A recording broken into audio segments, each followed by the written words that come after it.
Don, I'd like to start with you, and would you give us an update, tell us all about Lifeline and how that's going? And... Well, actually, Lifeline is going real well. It started off, I thought it started off very good. We had a couple of meetings before we actually got into the street. We had the November the 28th meeting where we had about 50-some people in the room, and that was more of the agencies. We had about five or six clergy in the room. That was when Sacramento came up last year in November. And then we had our meeting in February at St. Patrick's, and that was good. There was about 40 people. Those were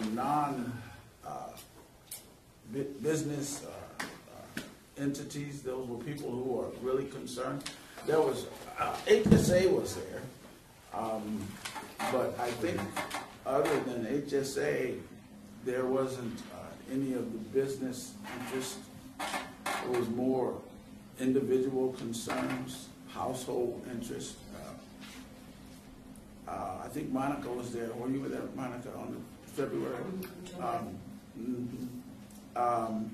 And then we began our first walk after that. And we've been walking ever since. And we've chosen Thursday nights because that was a group consensus to walk on Thursdays. They felt the Amtrak, I call it Amtrak Alley, was the spot. We went and coordinated with the police department, and they, using the mapping, we looked at the three areas, and the one that he suggested that we start with was either South Merced or that particular one. He also suggests Loughborough, but we have some people who are leery. They hear too much information from Loughborough, so they wanted to get some experience under their belt. And now we have experience. We've walked for a month. And the last walk that we had was just last week on Thursday. It was, it consisted of, I think there was 11 to 12,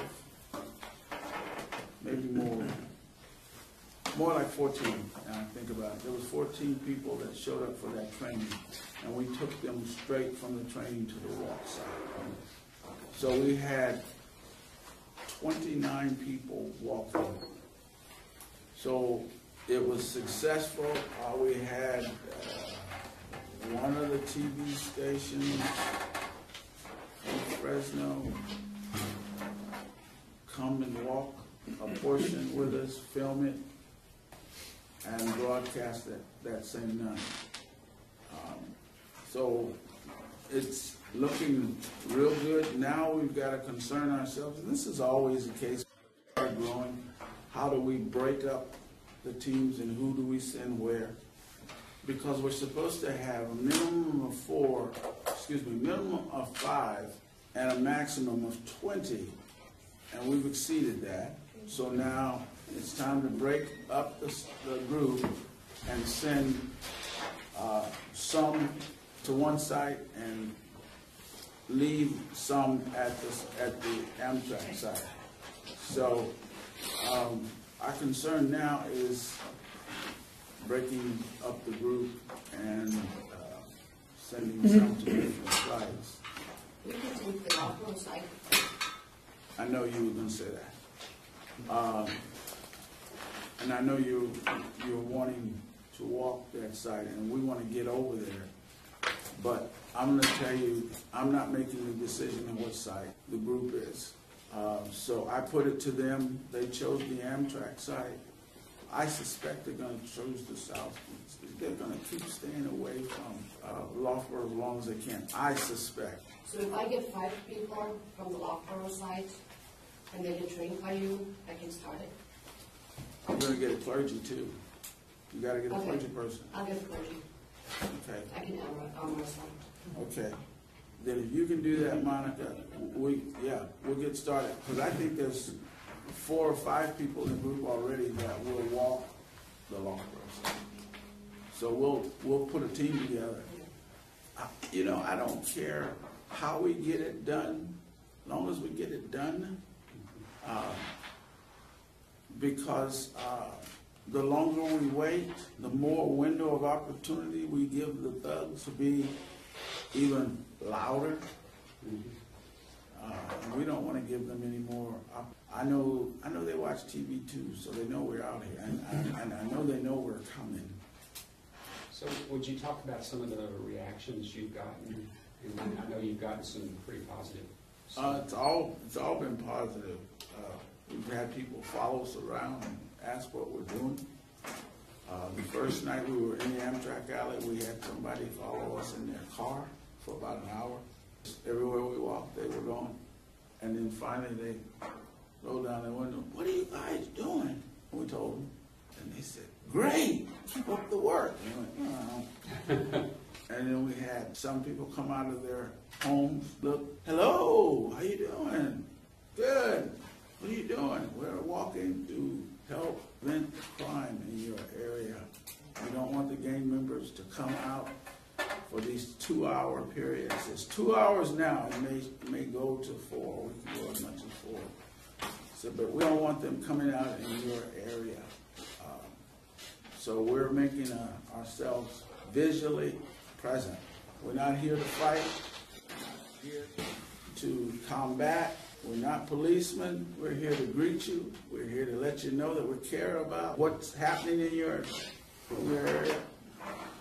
So we tell them all of that. We're getting a mission statement put together on a card so everybody will have at least 4 or 5 of these cards in their pocket. Clergy will have business cards, but everyone else will have these mission statement cards, and they'll pass it out to people who want to know what we're doing, what we're about. And they'll have Merced Organizing Project on it. They'll have all the pertinent information. We've had, in the last couple of weeks, we've had people ask for prayer. We've asked people if they want prayer, and they said they'd love to have it. So we've been getting those types of responses from people. We're engaging the people. We're not just walking and being seen, we're engaging them as well. It's been very positive. Good. Very positive. Questions have gone? Dave, were you going to answer? So what are you learning about the communities you're walking through and crime and their outlook about crime? They wanted to stop. They're glad we're there. There's some within that immediate community that says they want to take part in what we're doing. None of them have yet come forward and made themselves available to the training. But I eventually think that that will happen. A note of interest is that I met with the principals of all of the schools. I'm meeting with all of the principals of all the schools. I met with 2. The 2 that I've met with, Merced High, Buick, have asked me to come out and train their staff. And they're going to ask their staff if they're wanting more about what we're doing, and if so, they're going to make it a volunteer basis. And then at the end of the day, whatever day they choose, we're going to go out and we're going to train the teachers at the individual high schools. Also being set up to train college students at the college. People want to know more. People want to be a part of this. So opposed to just setting up those training nights that we have once a month, we're going to go to those places that are willing to provide a site that we can go to and train them. Other question? I have 2 questions. So what are the times that you're actually out there walking? The times vary. Right now it's 7 o'clock in the evening on Thursdays. We have Wednesdays, Thursdays, Fridays, and Saturdays available to us according to the crime mapping. These are the times that most of the criminal elements are occurring in all of the areas that are really a major focus or a hotspot. So we can choose any one of those nights. We started with Thursday because that's what the people wanted to start walking. Stuck with Thursday. So once we start that night, we have to keep that night. People are expecting to see us that night, so we have to maintain our presence on that night. So the alley, if we add another night, which we're talking about doing, we're going to add a Saturday, then it'll be Thursday and Saturday. Those will be the 2 nights that we'll walk. We're going to always keep Thursday. We're not going to stop going on Thursday nights since we started on Thursday night. That was the inception, so we'll stay there. People will be expecting, people will be standing at the door waiting to see us come around. Right. And there's one woman that's already doing that. So, Yeah, so that was the days, but actually time slots between what, because I mean, I know that when I was a young, not me, some neighbors, when they were kids, I know what time they used to go out and what they used to do. So I'm wondering, what times are you covering?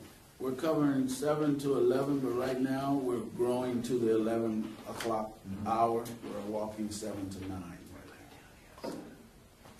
And then the second part of my question is going to be, is there any plans to the neighborhoods that you're walking to actually go knock on the door and introduce yourselves? No. You don't want to involve them? No, there's no plan to do that. They know that we're there. They talk. Neighbors talk. They know that we're going to be coming back on certain nights. They know to be available at those times when we're there. We don't have to knock on them.